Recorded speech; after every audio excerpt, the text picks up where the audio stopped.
Good evening. Tonight's main story. Firemen have rescued about 1,000 passengers from a tunnel in the London Underground.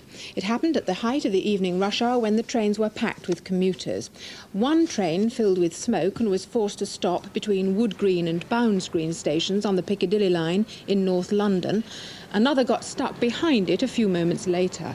About a dozen people were taken to hospital suffering from the effects of smoke, and many more were given oxygen on the station platforms. Firemen say both trains have been evacuated and all passengers are safe.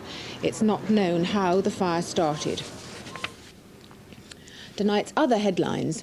Fleet Street is getting back to normal after the strike by electricians. Their leader now faces jail for possible contempt of court. Agreement now seems closer than ever on a PLO withdrawal from Beirut. Now the details of those stories and the rest of the news with subtitles. Firemen have rescued about 1,000 passengers from a tunnel in London's Underground. It happened when a fire broke out on the Piccadilly line between Bounds Green and Wood Green stations.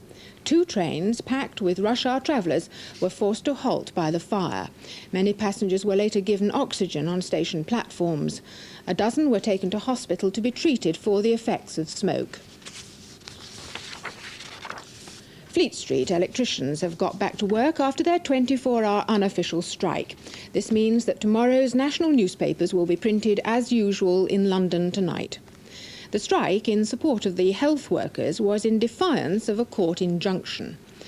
The strike leader, Mr. Sean Garrity, was served with a writ about this a short time ago.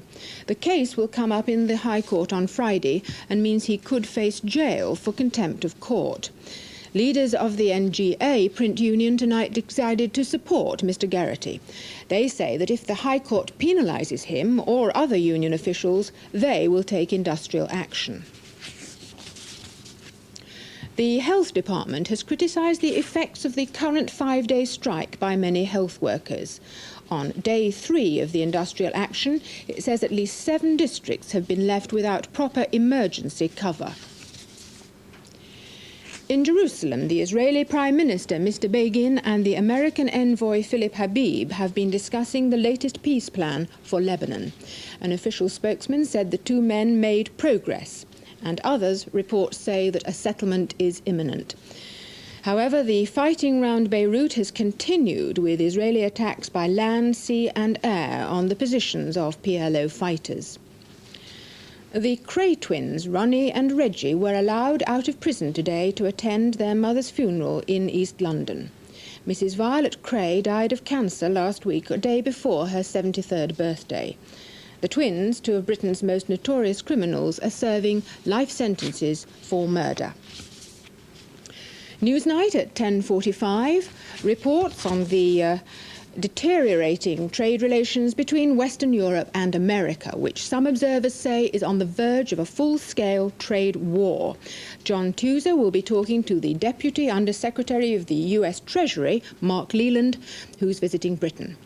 Robin Denslow has been to the funeral of the mother of the Kray Twins.